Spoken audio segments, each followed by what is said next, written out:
ये काम करे छी यहाँ चलिए लग हम की करू यो मालिक हां यहाँ से इलाहाबाद तक खोज के हार गेली लेकिन नहीं भेटा लेकिन नहीं मिले मालिक यो हां मन करे या डेरा चौक पर बियाह कर रह जाती लेकिन मिथिला के डोमिन तुलसी बाबा रामायण में की लिखल की सखी खिजिए बिनु देहा आ नदी बिनु बारी से नाथा पुरुष बिना नारी ये मालिक जैसे जल के बिना मछली न रहिया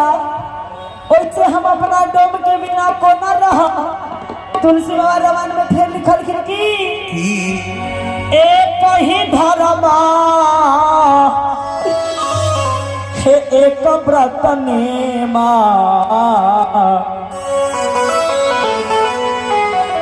कि काय वचन मन पति पाग प्रेमा यो मालिक डोम कहाँ गिल कहाँ नहीं हमरा कोई पता नहीं लगैया जब तक सरकार की मर्जी ना हुई तब तक डोम नहीं मिला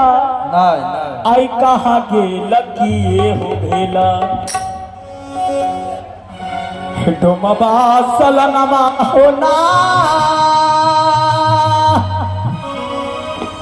हो कवन सबतिया प्रभु भैला डोमबा हो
की कहै छी